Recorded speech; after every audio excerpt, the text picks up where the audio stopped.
aturan-aturan yang menitipkan kepada kita, yaitu aturan-aturan Allah Subhanahu wa Ta'ala, bukan menurut kita sendiri. Karena kadang-kadang kita merasa orang saya sudah kerja dari pagi sampai sore, ada ditambah lembur, gitu kan? Ya, kok harus kita mengeluarkan zakatnya, kok kita harus sedekah, kok kita harus infak, gitu kan? Kan ada kadang-kadang muncul perasaan dalam diri kita.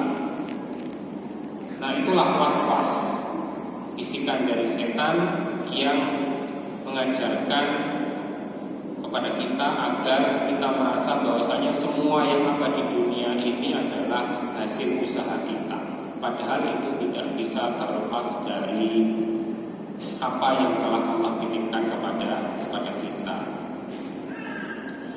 Nah, keuangan ya, itu pasti nanti biasanya ada namanya perencanaan, ada pengelolaan, ya, kemudian ada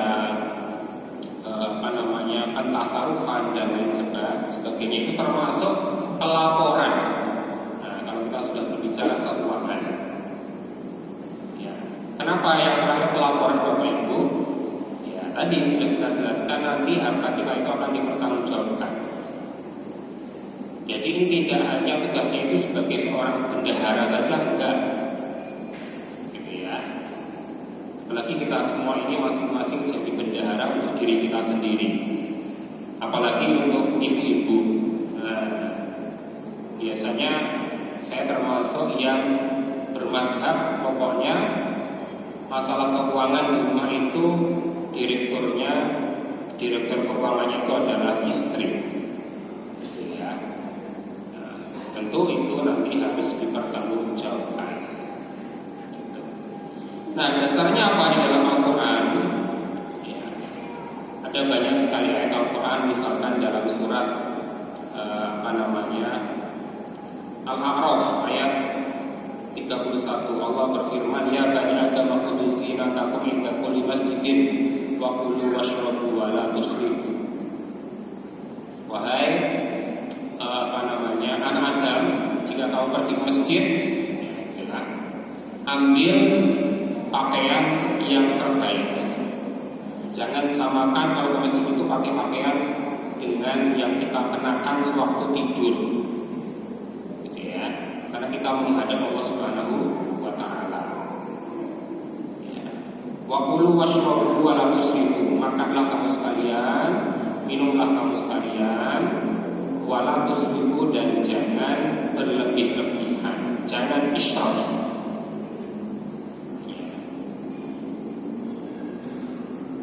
Jadi ada ukurannya, ya, ketika kita mengeluarkan harta kita untuk kepentingan memenuhi kebutuhan pokok kita. Dalam ayat Al-A'raf ayat 31 ini adalah kebutuhan pokok kita, makan, minum.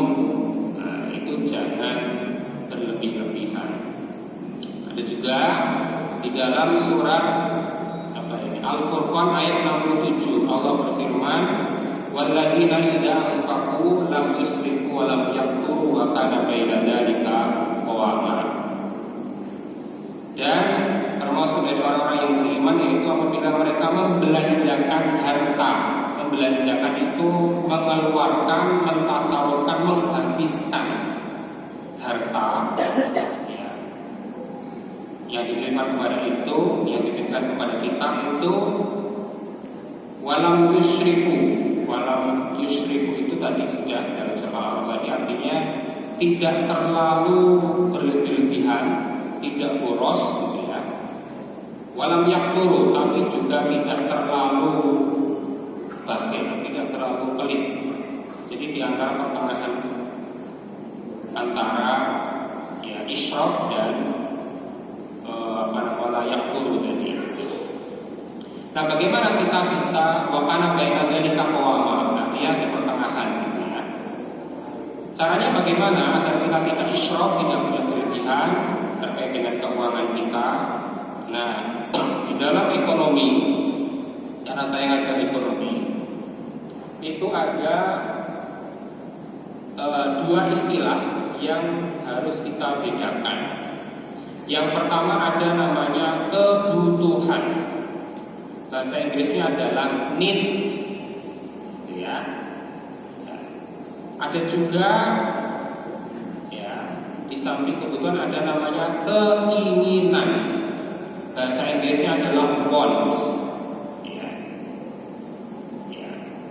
Ini saya butuh makan. Ya. Saya butuh pakaian. Ya. Saya butuh tempat tinggal. Nah, berarti itu butuh. Tapi kalau wants, keinginan, saya inginnya itu pasti bermacam-macam. Bisa jadi itu melebihi dari apa yang kita butuhkan. Kita melihat ada orang, ya, pakai pakaian yang bagus, sneaker sepatunya bagus, gitu kan. Wah, kadang-kadang muncul dalam diri kita syahwat. Nah, bahasa Al-Qur'annya keinginan itu syahwat. Wah, kayaknya pengen itu sepatunya kayaknya baru itu. Langsung ngecek di Shopee. Oh, ini harganya berapa ini ya? Nah, gitu ya. Maka apa? Syahwat atau keinginan itu bisa bermula dari pandangan, ya, dari pendengaran.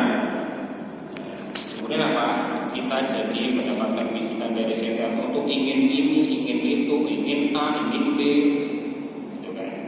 Padahal, ya, di dalam ekonomi, di dalam keuangan kita harus bisa bedakan mana yang namanya kebutuhan dan mana yang namanya keinginan.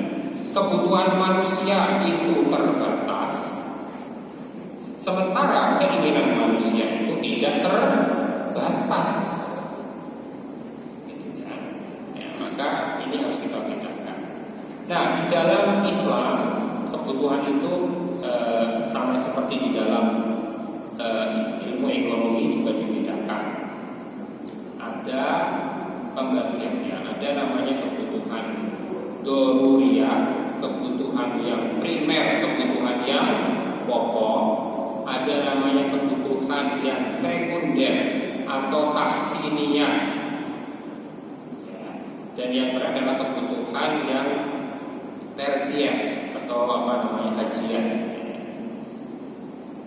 Jadi kalau yang doruriyah itu pokok, ini kalau kita tidak memenuhi kebutuhan ini, maka bisa jadi nyawa kita terancam, kehormatan dan harga diri kita bisa terancam. Misalkan kebutuhan pokok kita biasanya primer itu sandang, papan, pangan, ya, gitu. Kalau kita nggak pakai pakaian, ya berarti kita harga diri kita jatuh, gitu kan? Maka ketika Adam dan Hawa diturunkan ke muka bumi, pertama itu yang dicari itu adalah menutup aurat. Kemudian tempat tinggal, rumah, gitu ya, itu harus kita penuhi agar kita bisa melaksanakan fungsi kita sebagai manusia, ya, fungsi dasar kita manusia. Nah, yang namanya kebutuhan pokok ini dari waktu ke waktu mengalami perubahan. Sekarang yang namanya kebutuhan pokok itu tidak hanya makan, sandang, papan, tapi juga pendidikan dan kesehatan. Jadi kebutuhan pokok itu tidak hanya sandang, papan, makan, tapi juga sekarang tambah kesehatan dan pendidikan.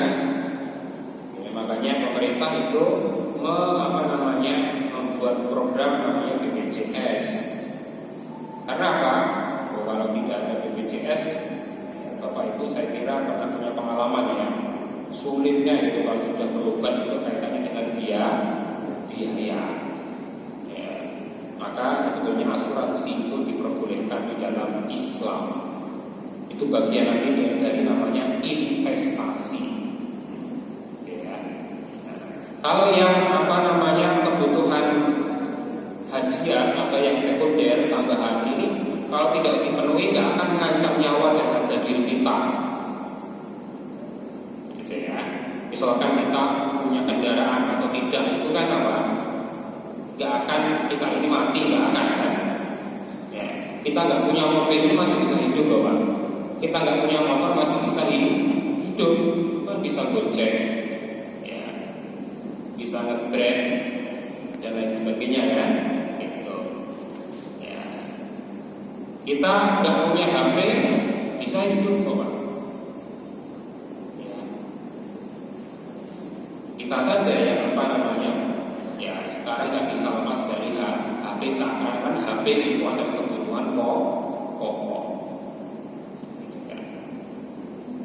Jadi karena apa? Kadang-kadang kita kalau lihat HP model terbaru ya, iPhone berapa, iPhone 16, iPhone berapa, itu kemudian apa muncul syahwat tadi, wah harus ganti, harus ikuti model. Padahal apa? Itu masuk kebutuhan yang hajiyah, yang sekunder. Ya. Contoh lagi paling mudah. Ya, tadi kan perintahnya produksi natakum inda kulli masjidin. Kalau ke masjid itu pakai pakaian yang terbaik. Pakaian di sini maka masuk ke kebutuhan pokok.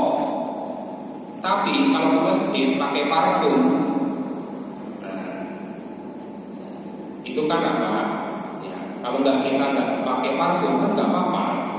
Tapi lebih baik, kan, ke masjid itu dengan pakaian yang terbaik. Nah, Bapak Ibu sekalian hadirin rahimakumullah, dalam banyak ayat Al-Quran kebutuhan primer itu sudah digambarkan. Salah satunya terkait dengan gambaran ahli surga ya, dalam surat Toha ya, Allah berfirman, Inna laka alla tajua fiha wa la taqra. Kamu nanti kalau di surga ya, itu kamu tidak akan kelaparan dan tidak akan telanjang, karena pasti dijamin ya. Kemudian wa annaka la tadma'u fiha wa la tadha. Kamu juga tidak akan merasa kehausan dan tidak akan merasa kepanasan karena sinar matahari. Berarti apa? Kepanasan ya, ini menjadi diartikan ya, rumah tempat tinggal itu menjadi sangat penting dan menjadi bagian dari kebutuhan pokok yang harus diprioritaskan, dipenuhi terlebih dahulu. Sandang, papan, pangan, kesehatan dan pendidikan. Nah, pendidikan itu menjadi penting Bapak Ibu sekalian ya. Karena apa? Dengan orang berpendidikan, gitu kan, dia bisa mengelola dirinya sendiri. Apa yang pantas buat saya, apa yang tidak. Bagaimana mengembangkan diri saya. Nah itu, apalagi kita dikaruniai akal pikiran, itu kalau tidak dididik dengan baik, tidak sekolah dan lain sebagainya, itu akal kita tidak akan berkembang. Maka sekarang yang namanya orang kategori orang miskin yang mendapatkan zakat, itu salah satu ukurannya kalau dia tidak punya jaminan kesehatan, dia tidak punya biaya untuk menyekolahin anak-anaknya, gitu kan? Selain memang tidak punya sandang, papan dan pangan, gitu ya. Jadi sekarang lembaga-lembaga zakat itu Bapak Ibu sekalian, ya ngasih bantuan kepada orang fakir miskin, ya itu tidak hanya bantuan sandang, papan, pangan, tapi juga kaitannya dengan kesehatan dan pendidikan. Karena apa? Sekarang yang namanya kebutuhan pokok itu, kesehatan dan pendidikan itu menjadi sangat penting. Bapak Ibu sekalian dirahmati Allah Subhanahu Wa Taala. Nah, itulah yang pertama. Jadi dalam menata keuangan keluarga kita, itu kita harus bisa membedakan mana kebutuhan dan mana keinginan. Ayatnya banyak sekali dalam Al-Quran. Zubiran nasi kubu syahwati minal kisah wal bani' wal qanatiril muqattarati minal dhahabi wal fiddah wal khairil musawwamati wal an'ami wal hars. Dzalika mata'ul hayatid dunya. Ya, jadi manusia itu dikaruniai syahwat, keinginan ya. Yang bisa jadi keinginan itu Apa saja syahwatnya itu? Ya, yaitu apa? Mencintai perempuan. Ya. Anisa. Nah, anisa itu kalau saya memahami anisa di sini perempuan yang sudah menikah atau istri. Karena apa? Dalam bahasa Arab, kalau perempuan saja yang belum menikah itu bahasa Arabnya nisaun. Tapi kalau sudah ada alif dan lam tambahan jadi anisa, alif lam samsiah namanya, itu menjadi istri. Jadi perempuan yang sudah menikah. Gitu ya.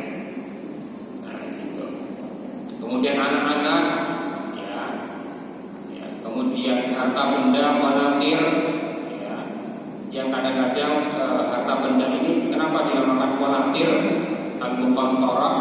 Karena kecenderungan kita untuk manusia itu mencintai harta itu dengan sangat. Wa tuhibbunal mala hubban jamma, itu ayatnya itu. Manusia itu diciptakan oleh Allah Subhanahu wa taala dan diinformasikan oleh Allah langsung manusia itu karakternya ya, itu suka harta. Ya, jamma, hubban jamma, sangat. Ya.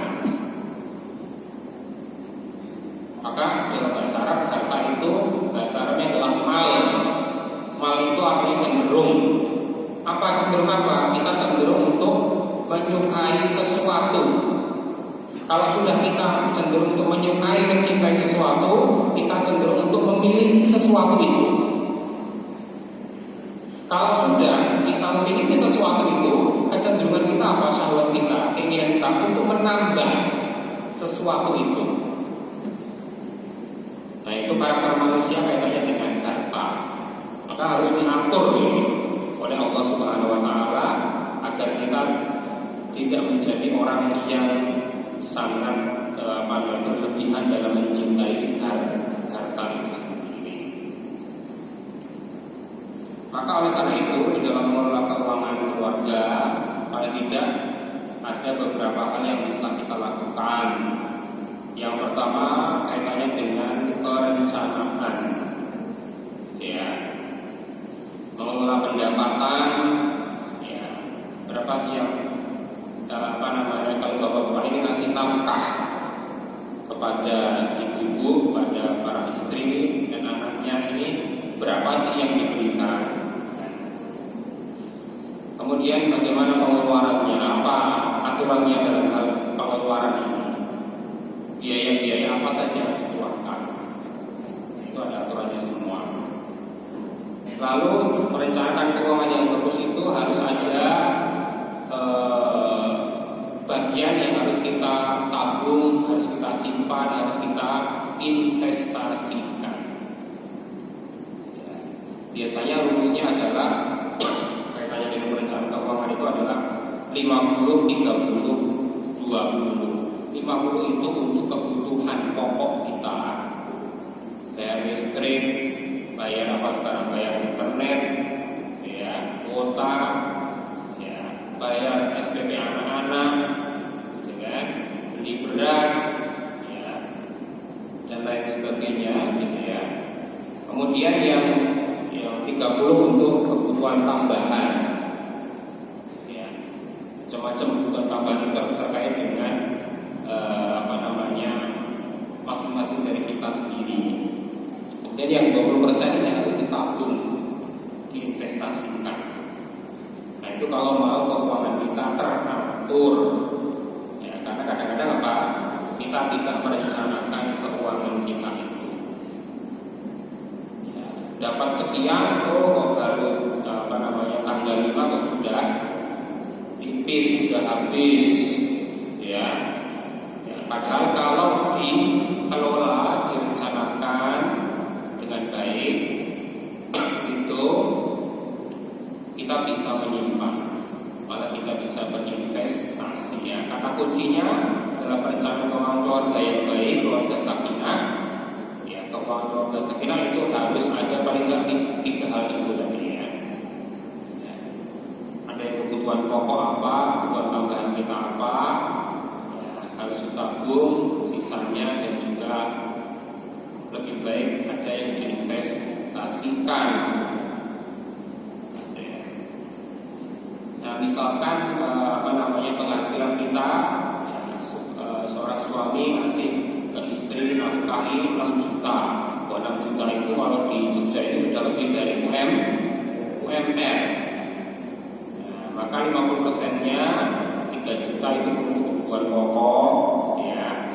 Kemudian 30%-nya 1 juta, berarti 1.800.000 untuk kebutuhan-kebutuhan yang lain tambahan, beli pulsa dan lain sebagainya. Sedangkan sisanya 30%, 1.200.000 itu bisa disimpan, diinvestasikan. Bisa dalam bentuk apa? Deposito, bisa dalam bentuk emas dan lain sebagainya. Cicil emas dan lain sebagainya. Tabung emas pun tidak apa-apa Bapak Ibu sekalian ya. Karena biasanya ibu-ibu itu suka emas-emas ya. Karena itu yang paling mudah itu ya investasi emas. Memang ada beberapa pendapat ya, kalau kita buka YouTube itu ada yang menjelaskan nggak boleh itu jual beli emas secara kredit cicil, itu nggak boleh. Tapi hemat saya, hadisnya itu kan ada ada 6 kategori harta atau benda ribawi. Ya, salah satunya emas dengan emas. Ya, itu jual belinya harus tunai. Cuman kita memahami hadis itu, zaman dulu namanya emas itu kan bukan sesuatu yang bisa diperjualbelikan. Kebanyakan emas saat itu sebagai kaitannya dengan mata uang.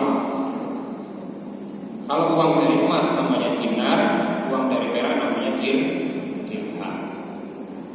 Nah sekarang ya, emas itu sebagai komoditas, barang yang bisa diperjualbelikan, tidak lagi menjadi alat tukar, maka boleh diperjualbelikan secara nakd dan cash, ya, maupun secara kredit. Maka sekarang di lembaga-lembaga keuangan syariah, ya, ada produk cicilan emas, tabungan emas, di pegadaian syariah dan lain sebagainya, gitu ya. Itu bisa jadi sebagai alternatif kalau kita ingin berinvestasi secara yang resikonya itu sangat sederhana. Beda kalau mungkin ada Bapak Ibu sendiri yang berinvestasi di saham, ya, di sukuk atau surat obligasi, surat utang syariah.